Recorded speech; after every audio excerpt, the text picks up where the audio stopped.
Fala aí, meu povo, boa noite. Ganhou o Dembélé, ganhou a Aitana Bonmati. Eu acho que a vitória do Dembélé, principalmente entre os homens, ela é incontestável, ela é justa.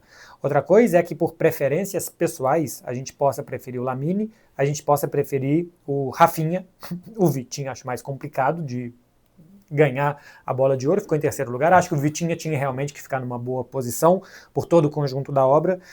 Mas os critérios para se votar na bola de ouro, além do fair play, são a capacidade decisiva dos jogadores, o nível de atuação deles e os títulos coletivos. Eu acho que o nível de atuação, o encantamento, esse tipo de coisa que é mais difícil de medir, embora eu também acho que dá para medir, porque é o nível de atuação, mas também o nível de atuação em grandes jogos.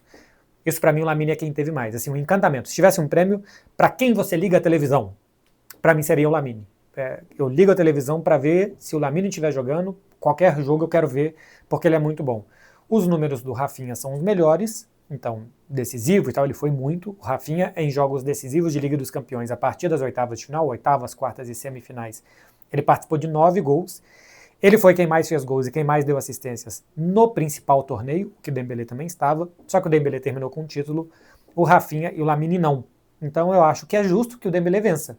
O Dembélé foi o artilheiro, foi muito decisivo, ele só fez 2 gols a partir das oitavas de final da Champions, um nas oitavas de final contra o Liverpool e outro na semifinal contra o Arsenal, mas ele deu assistência nos jogos contra o Aston Villa, ele deu 2 assistências na final, ele deu outra assistência contra o Arsenal também.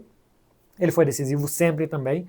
Então, que ganhe todos os títulos. Embora para mim ganhar os títulos na França não tenha que contar pontos para a bola de ouro, basicamente, porque o Paris Saint-Germain vai ganhar, mas ajuda a encher o bolo, né, a rechear o bolo. E o melhor jogador do time campeão da Liga dos Campeões, é normal que ele vença a bola de ouro. Ah, mas ano passado o Vini não venceu. Ano passado foi injusto. Ano passado o Vinícius deveria ter vencido a bola de ouro. Que o Lamine fique em segundo, acho que poderia ficar. Que o Rafinha fique em quinto, aí eu já acho mais difícil. Porque aí, para ficar na frente do Rafinha, o Salah está contando que o campeonato inglês, e somente o campeonato inglês, porque o Salah foi mal, o Liverpool foi mal nas Copas Nacionais e foi mal na Liga dos Campeões, caindo nas oitavas de final, só teve o campeonato inglês, enquanto o Rafinha teve o campeonato espanhol e as Copas Nacionais na Espanha, que conta muito. Ganhar uma Copa do Rei, que você tem que ganhar do Atlético de Madrid em 2 jogos, tem que ganhar do Real Madrid na decisão, conta muito. Ganhar a Supercopa, que você tem que ganhar do Real Madrid num jogo único, também conta muito, porque a gente está falando de ganhar do Real Madrid, de ganhar, né, um torneio contra um adversário muito potente. Pode não ter feito uma grande temporada do Real Madrid, mas era o atual detentor, por exemplo, do título do Campeonato Espanhol e também da Liga dos Campeões. Então que o Salah fique na frente do Rafinha não vale por atuações individuais. A primeira parte da temporada do Salah foi muito boa, a segunda não foi boa. E o Vitinha ficar na frente do Rafinha mostra o peso que teve a Liga dos Campeões, um peso tão grande que um jogador coadjuvante no time do Paris Saint-Germain, um muito bom coadjuvante no time do Paris Saint-Germain, fique na frente de um grande protagonista do torneio. Então, basicamente, passar ou não passar da Inter, ter a chance ou não de disputar a Liga dos Campeões, te faz despencar posições, de você chegar na semifinal até o último minuto classificado e de você ser campeão, faz você despencar posições e ficar lá embaixo. Por exemplo, o Lautaro Martinez ficar em 20º, se eu não estou enganado. Se o Paris Saint-Germain tivesse perdido da Inter, o Lautaro teria sido muito mais do que 20º, porque você não olha só o que o cara jogou, olha também o que ele ganhou, e o Lautaro não ganhou nada com a Inter de Milão. O Vitinha ainda ganhou a Nations League com Portugal, né? Isso pode ter colocado o Vitinha mais para cima, na votação, por exemplo, em relação ao Rafinha, embora não tenha pesado nada para o Dembélé, porque o Dembélé na Liga das Nações, na Nations League, nas quartas de final contra a Croácia, ele não participa de gols nem na ida nem na volta, a França perde um jogo, ganha outro. Ele não participa de gols contra a Espanha, é eliminado na semifinal. Então ele pode ter contado para o Vitinha, para o Nuno Mendes, que ficou em 10º, mas não contou para o Dembélé. E eu também acho que o Pedri em 11º fica muito mal colocado. O Pedri deveria estar entre os 5 ou 6, por ali. Ele deveria estar em algum lugar na frente do Donnarumma, na frente do Mbappé. Acho que até, por mais que o Mbappé tenha sido o grande nome do Real Madrid, feito mais de 40 gols, a influência de jogo do Mbappé para o Real Madrid ela pode ter sido negativa, porque o Real Madrid não passou a fazer mais gols com o Mbappé, ele fez menos gols que na temporada anterior, e ele sofreu mais gols. Tem a saída do Toni Kroos, que eu acho que muda muito, mas tem 2 coisas que mudam no Real Madrid de um ano para outro. Uma é a chegada do Mbappé e outra é a saída do Toni Kroos, e por mais que ele tenha se salvado, coletivamente o time funcionou pior com ele, e coletivamente o Barcelona funciona muito melhor com o Pedri. Eu acho que a temporada do Pedri é muito melhor que a do Mbappé. A temporada, eu acho que é. O Pedri jogou mais bola do que o Mbappé na última temporada. Essas eu acho que são as injustiças, que o Cole Palmer, por exemplo, que fez uma boa primeira parte de temporada pelo Chelsea, não fez uma segunda boa parte. O Cole Palmer, a partir de janeiro, jogou muito mal. Ele joga bem a final da Conference League contra o Betis, o segundo tempo, mas joga muito bem, ele decide aquela final. E ele joga bem, especialmente a final da Copa do Mundo de Clubes, que ele decide muito bem contra o Paris Saint-Germain. Que o Cole Palmer poderia estar bem posicionado? Acho que sim. Que ele fez uma temporada como a do Pedri e que conquistou um grande título, que é a Copa do Mundo, e um título que não é nem secundário, né, que é terciário ali, porque a Europa League seria um título secundário, é menos do que o Pedri conquistou, por exemplo, com o Barcelona, e o Cole Palmer ficou em 8º e o Pedri em 11º. Eu acho que tem essas injustiças, e eu acho que aqui não tem nada de clubismo da minha parte, de achar que Rafinha e Pedri foram injustiçados, simplesmente porque eu gosto do Barcelona, porque eu acho que a temporada que o Barcelona fez foi superlativa, foi uma ótima temporada. Ganhar o Campeonato Espanhol como ganhou, o nível de atuação que teve durante toda a temporada, e que se puna tão severamente, entre aspas, é uma votação, é simplesmente opinativo, mas que dois jogadores que jogaram tão bem como Rafinha e Pedri, que fiquem tão abaixo, por um detalhe em um jogo na semifinal, eu acho que não é justo. Outra coisa é que o Dembélé acho que é justo que ganhe. O Vitinha, por exemplo, Vitinha e Pedri, eu não tenho dúvida de quem jogou mais na temporada passada. Já fiz até um vídeo aqui, acho que respondendo alguma pergunta, falando que o Pedri tem quase que o dobro de chances criadas, quase que o dobro de recuperação de bola, quase que o dobro de passes-chave, as conduções do Pedri levaram a mais gols, a participação de gols do Pedri é maior. Eu não tenho dúvida que o Pedri jogou mais que o Vitinha, mas o fator Liga dos Campeões que pese para o Vitinha estar à frente do Pedri, eu concordo, eu acho ok. Então não é que deveriam estar todos ali na frente, mas deveriam estar mais acima. Rafinha tinha que estar acima de Salah e de Vitinha, e Pedri tinha que estar ali entre os 5, 6 melhores jogadores do mundo. Acho que poderiam ser tranquilamente normal Dembélé e Lamine, para não mudar essas posições que foram votadas, depois Rafinha, depois Vitinha, Pedri e Salah. Ou Vitinha, Salah e Pedri ainda, porque o Pedri foi mais coadjuvante. Eu acho que esse poderia ter sido o top 6, esse talvez fosse meu top 6, se o principal critério não fosse, acho que não deve ser, para quem você ligaria a televisão. Então acho que o meu top 6 seria esse. Sobre o vencedor, sobre Ousmane Dembélé, é uma grande reviravolta do futebol. O futebol, assim como a vida, sempre te dá uma segunda chance. Se você entender o que você está fazendo de errado e mudar o seu comportamento, você pode ter um prêmio, pode ter algo muito bom te esperando do outro lado, por exemplo, uma cadeira que fica com os braços onde você quer, acho que agora sim. Pode ter um prêmio do outro lado. O Dembélé era um ponta que eu sempre gostei, e acho que quem assiste aqui os vídeos normalmente vai lembrar que eu sempre disse que eu acho o Dembélé um muito bom jogador, mas um tanto quanto inconsistente. Ele chega no Barcelona com uma carga de pressão altíssima, não consegue fazer embaixadas, começa a ter, logo no segundo ou terceiro jogo dele, uma lesão muscular seríssima, e depois ele tem uma série de lesões, ele custa conseguir jogar simplesmente pelo Barcelona.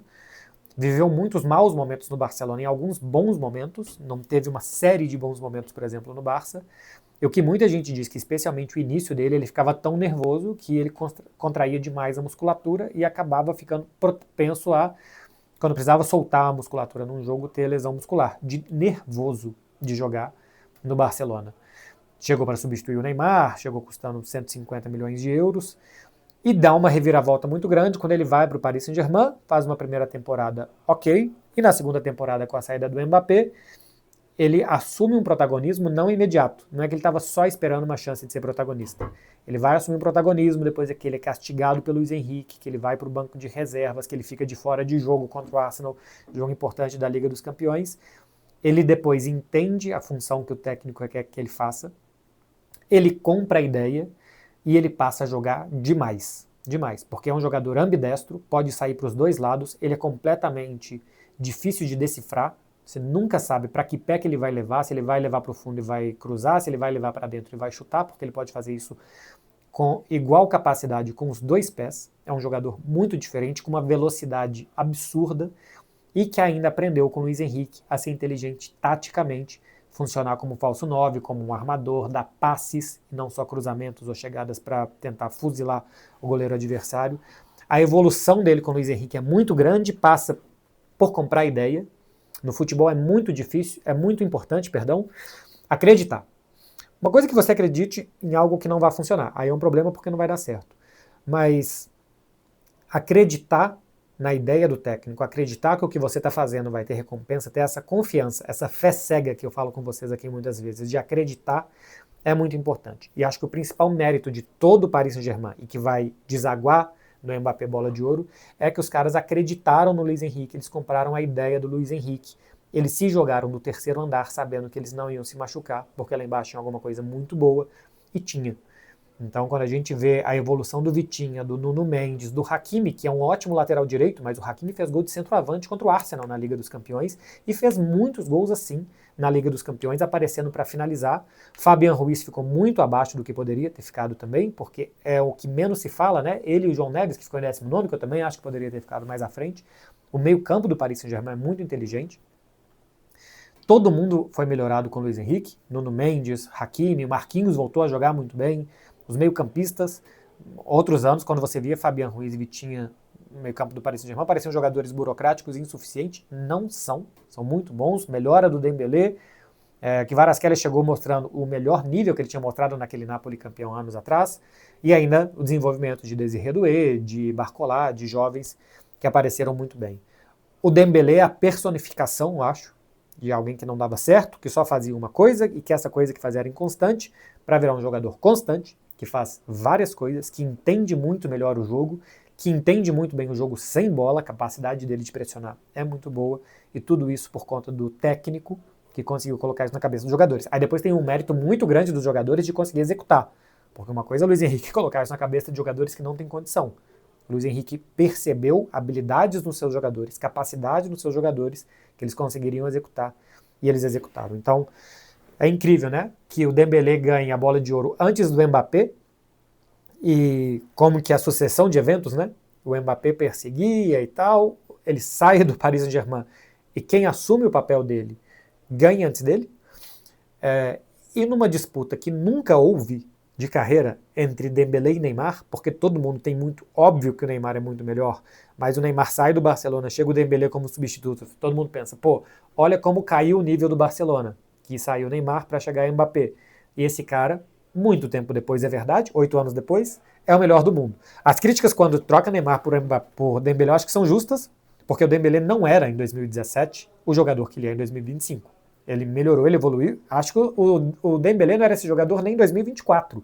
Ele meio que passa a ser esse jogador todo de futebol em dezembro de 2024 para 2025. Então as críticas de quando ele saiu do Barcelona, de que ele não funcionava, eram justas. Ele foi criticado com merecimento. E não é que ele sempre foi um incompreendido.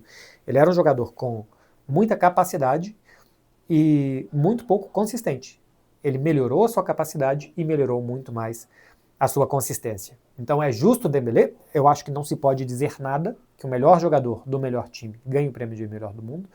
Outra coisa é que quando isso aconteceu, né, que o Vinícius ano passado foi o melhor jogador do melhor time do ano passado, porque foi o Real Madrid que ele não tenha vencido. Eu não vou entrar em perseguição a brasileiros, que o Vini não ganhou ano passado, que o Rafinha não ganhou esse ano, são 100 votantes. Eu não sei por que teria votar contra brasileiros. Nós não somos o centro do mundo para que todo mundo olhe para a gente e queira nos perseguir. Nós não somos isso.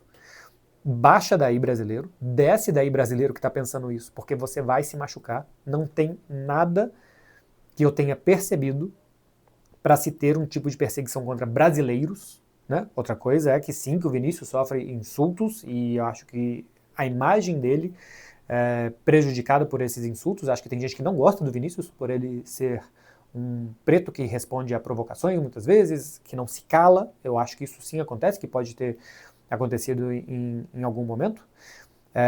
Mas eu não acho que esse daqui é brasileiro. Vamos botar nele pior do que os outros. Esse daqui nasceu naquele país que a gente não gosta. O Brasil é um país admirado por aí, pela sua gente, pela simpatia, pela cordialidade das pessoas. Quando se fala em Brasil e futebol, se falam de grandes jogadores, de futebol alegre. Onde a gente vai e fala que é brasileiro, abre-se portas, as pessoas tratam a gente melhor. Então eu não consigo entender um sentimento de perseguição a brasileiros. Não consigo. E o Rafinha não tem por que ser perseguido. Não tem nada. Eu recebi alguma mensagem no Instagram falando da declaração dele entre o Brasil e a Argentina. Isso, lógico que repercutiu em tudo quanto foi lugar, mas no Brasil a gente tratou isso com especial atenção. 3, 4 dias depois, ninguém falava disso em outros lugares. Em Barcelona só tinham a preocupação se ele não ia voltar muito cabisbaixo, depois de ter falado que ia ganhar da Argentina e que ia encarar os argentinos e tenha tomado um 4-1. Estavam mais preocupados se o Rafinha está muito cabisbaixo ou não. Mas de resto, não consigo, eu não vou entrar nessa e eu não consigo entender por que alguém possa pensar que os brasileiros são perseguidos. A gente não é o centro do mundo, as pessoas têm outras preocupações do que olhar para onde que esse cara nasceu para votar nele, uma posição pior num prêmio de melhor, um prêmio futebolístico, sabe assim. Não sei por que alguém faria isso. Que foi injusto, foi. Rafinha deveria ter ficado mais à frente. Que seja uma perseguição étnica, não sei se seria etnia exatamente a palavra, mas que seja uma perseguição dirigida a brasileiros, eu não consigo entender. Sobre as outras premiações, muito justo que Lamine seja o Golden Boy, só não sei se seria justo que isso fosse repetido, acho que já ganhou uma vez o prêmio de melhor jovem, vamos ver qual que é o outro melhor jovem que apareceu. A Vicky Lopes é uma promessaça do futebol espanhol, ela não foi formada no Barcelona, foi formada no Madrid FC, que não é o Real Madrid, é um outro clube, que depois o Real Madrid até chegou a ter parceria e tal. O Luiz Henrique, melhor técnico, nem se fala, deveria ganhar 2 vezes por tudo que ele fez. Donnarumma, melhor goleiro, também está completamente correto. E entre as mulheres, eu discordo da Aitana. Eu adoro a Aitana, os valores que ela transmite, o discurso dela da importância do futebol feminino, eu gosto de tudo da Aitana, acho que ela jogou bem essa temporada, futebolisticamente ela foi bem, mas eu acho que no Barcelona, por exemplo, essa temporada a Alexia foi melhor do que ela, teve mais participações em gols e tal, embora o papel de uma e da outra no time seja realmente um pouco diferente, a Alexia tende a ter um papel mais ofensivo, mas a Mariona, que pelo Arsenal foi muito responsável pelas viradas do Arsenal contra Real Madrid, Lyon, e fez um bom jogo, uma boa final contra o Barcelona. A Aitana não fez uma boa final de Liga dos Campeões contra o Arsenal. A Mariona participa também muito bem da Copa do Mundo, assim como a Aitana, faz gol na final, inclusive. Da final da Euro, perdão, da Copa do Mundo não. Mas a Alessia Russo, atacante do Arsenal, ganha a Liga dos Campeões, ganha a Euro e, para mim, merecia ser a melhor jogadora do mundo esse ano. Eu acho que deveria ser a Alessia Russo, Mariona, Alexia Putellas e depois a Aitana Bonmati. Acho que a Aitana leva muito voto automático, já ganhou os 2 últimos anos, quem não acompanha o futebol feminino de perto acaba votando na Aitana por ali, por acreditar que ela continua mostrando o mesmo nível, e aí o Barcelona chegou até a final, a Espanha chegou até a outra final, então ela teve também o seu sucesso coletivo com time e seleção. Mas eu que na temporada passada pude acompanhar o Barcelona de perto, assisti bastante jogos do futebol feminino e também vi jogos da Euro, eu não consigo entender a Aitana em primeiro lugar, apesar de admitir que ela jogou bem, mas eu acho que ela jogou pior do que outras nesse ano.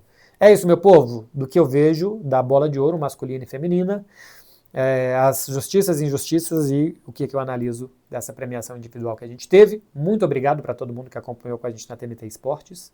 A gente chegou em algum momento no YouTube ter mais de 1.400.000 pessoas assistindo.